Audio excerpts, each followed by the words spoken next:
So it allowed me to use my gifts, even though I was hurt and devastated. But it's like I'm healing, but I'm also being a blessing.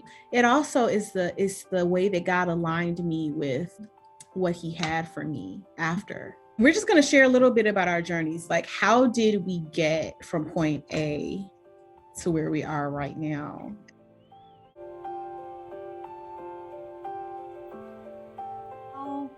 Take us back and then let us know, like, what do things look like today? Well,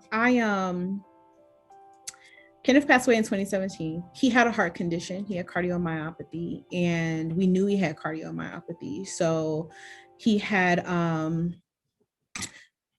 been diagnosed a couple years prior to that. And so it had been recommended to him by the first doctor to get a defibrillator put in. He didn't want to do that. He was like 33 years old. So he didn't want to do that. He felt like, no, I want to find a second opinion. And so we found another cardiologist that was helping him with his diet and exercise, and his ejection fraction, which is the pump of the heart, started to get better. And so they believed that he could make a full recovery. He was doing really better, like, I mean, a lot better. He didn't have any symptoms of cardiomyopathy.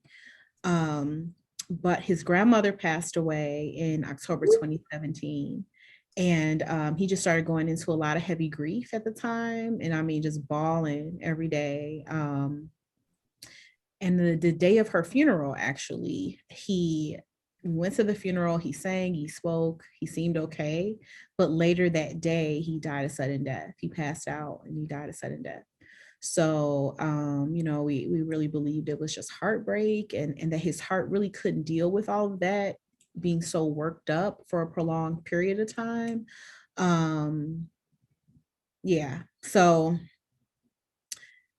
yeah, it was like a nightmare. It was like a nightmare. It was like you're living in this really unbelievable, shocking nightmare, and I would be telling myself sometimes, like, well, you knew he had cardiomyopathy, you knew there was a chance, you know what I mean? I was trying to calm myself down, but at the same time, I'm like, yeah, but he was okay. You know what I mean? As far as we understood, he was doing better.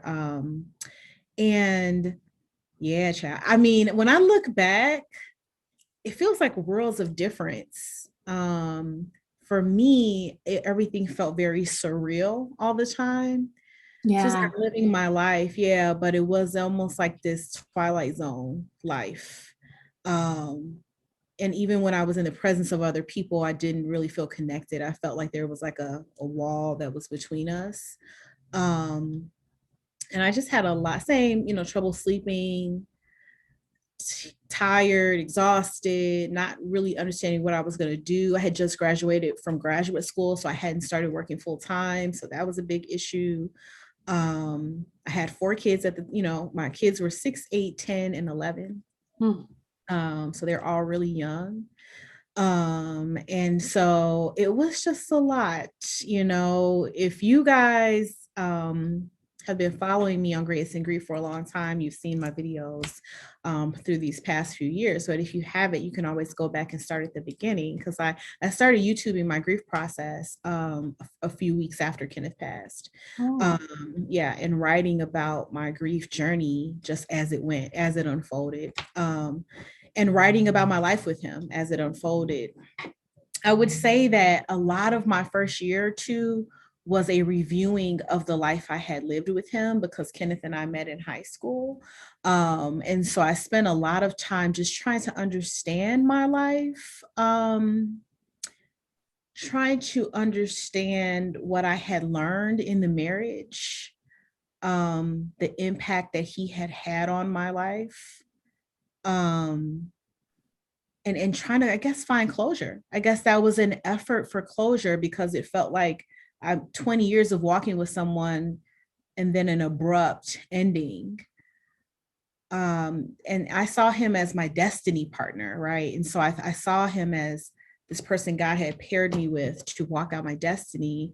But if he's now gone at the age of 35, then I have a lot of life without this person. So what does it mean? What does that mean who am I? It was kind of like, who am I? What Yeah. are we doing? What is the plan? If that's not the plan, God, what is the plan?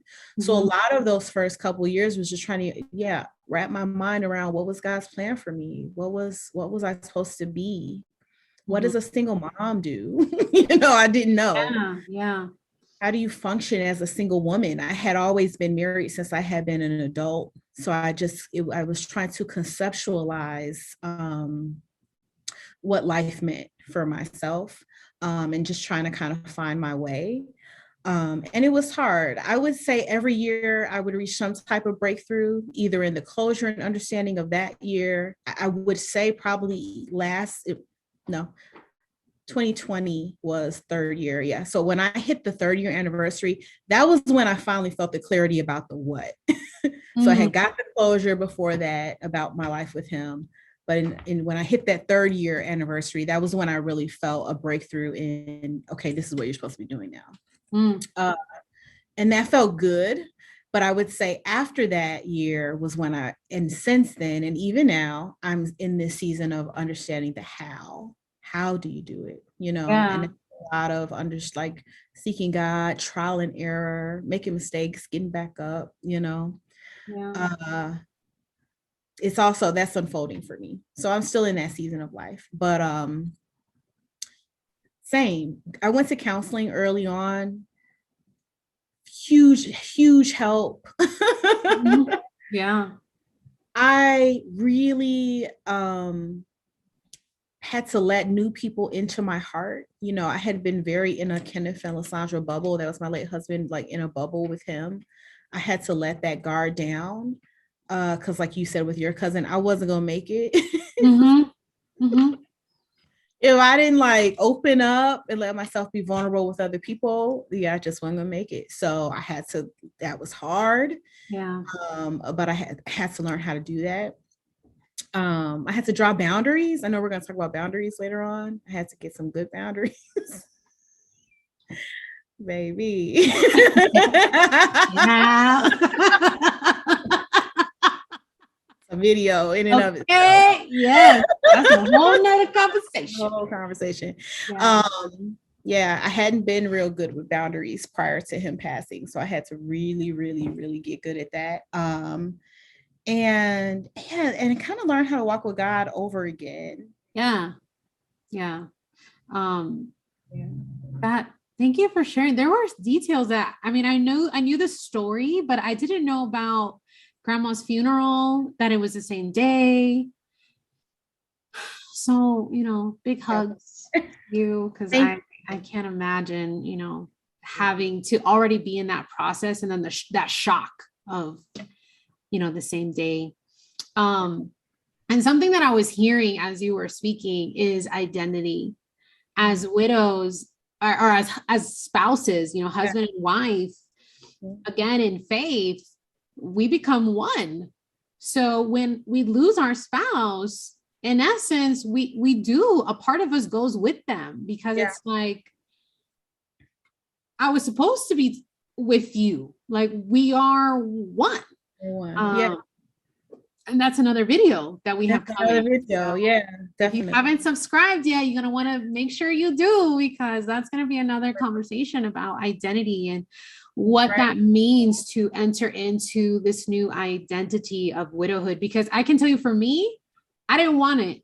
Like, I'm not widowed. I just lost my husband. That was like this idea that I had, because I'm like, I don't want the pity. I don't want people like feeling sorry for me. Like, I'm good. It was that, again, that superwoman mentality. Yeah. When in essence, it's, you get to define what your widowhood looks like. You get to rewrite it, Yes. And so another thing I found fascinating was you started Chronicling. chronicling your grief journey shortly after Kenneth passed. You couldn't find me online for a long time. I like shut it all down. Yeah. So can you tell us a little bit more about how that was helpful for you? Yeah, definitely. So I always like to write, and that's just like my natural personality or bent is to express what I'm thinking through writing. So I had been a blogger, I had blogged. I just, so I started really transparently sharing stories, short stories about Kenneth and I on Instagram and Facebook. And that was a part of because I'm reviewing my history. So I would share a little as I felt, as I was pondering it or reflecting, I'd share short stories about my life with him and the blessings and things God had done with us, and things that were happening even in my grief journey. And people just were so impacted that I would be sharing so early. People were messaging me constantly like, this is profound, this is touching my heart, like the things you're bringing out. And so a friend of mine suggested that I also, in addition to the writing, document in video. And she brought up a good point. She was saying, you're not really going to remember the details of right now. Later, become more vague as you go. And that was 100% true. I was not really confident or like comfortable in front of the camera. So that one was hard, but I just did it as much as I could do it. And then I kept writing, which was easier. And then I kept creating videos here and there, over time. But when I tell you people are impacted by video, I mean, people are impacted by writing, but there's something about your presence in video form that really, really grabs the heart of people. So I think that through the YouTube channel, I found more community too, through documenting. It blessed me because I then was able to connect with what other people that had lost folks, either their spouse or other folks. Again, it allowed me to kind of open up my heart and receive love and connection from folks. And I needed that. Yeah. So it just really expanded my community, and it allowed me to use my gifts because I'm a communicator, I'm a writer, I'm a communicator, and so I'm a speaker, right? I'm a creator. So it allowed me to use my gifts, even though I was hurt and devastated. But it's like I'm healing, but I'm also being a blessing. And that helped me heal more, I think. And it helps me, like you said, feel useful. It also is the way that God aligned me with what he had for me after in the post-loss life. Yeah. So as I mentioned, when I got to year 3, I understood, oh, this is like, this is what I'm supposed to be doing. This is my calling. This is this really bizarre way that I would come into it like this, but I believe that this is, Yeah. I love that, and that is honestly, that's the whole premise of Becoming All She too, is who are you becoming? How can you become, how do we embark in that journey of becoming all of ourselves? And I love what you said about leveraging your gifts or using your gifts as the entry and the pathway to healing. There you go. Yeah. Because that's what it's about. Like we all, yes, you lost a spouse. Yes, it's painful. Yes, it's traumatizing, but you're still here. Yeah. Which means God's not done with you yet. Yeah. Yeah. And he who started a good work in you is faithful to complete it. So if you're still here, he ain't done. And I really hope that resonates with someone as they're watching this, because a lot of times when we lose a spouse, it can feel like, why am I still here? Like I have nothing in me to give. And that's simply not true. That is a lie straight from the pits of hell. Yes. You heard it here first. That is not true. You still have so much to offer and contribute. And LaSandra, you are a testimony to that, of how your story and sharing that impacted people you didn't even know. Like you were blessed by being a blessing to somebody else. Yeah. Like, that's incredible. We want to thank you guys for watching. If you have not subscribed to this channel, be sure to hit the subscribe button. Be sure to subscribe to Alexis's channel. And what's your YouTube again, Alexis? Becoming All She. Okay. So you can find me here in these YouTube streets, Becoming All She. on Instagram at Becoming Alexis Marie. And if you would like to schedule a one-on-one call with me, I also have availability on my website at becomingallshe.com. So if any of this resonated with you and you'd like to have a conversation, go ahead and schedule a call. Yeah. Also, if you're not following me on Instagram and Facebook, follow me at GraceandGrief.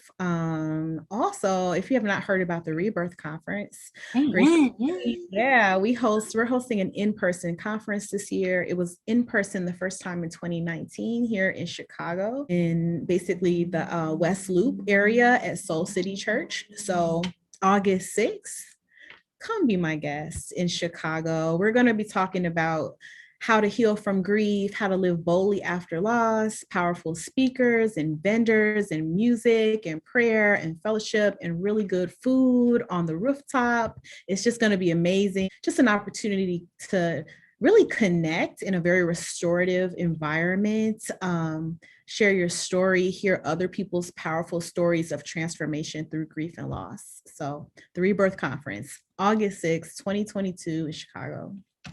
I'm gonna be there too, y'all. So yeah, she'll be there. Alexis will be in the place. So yeah, join us. Yes.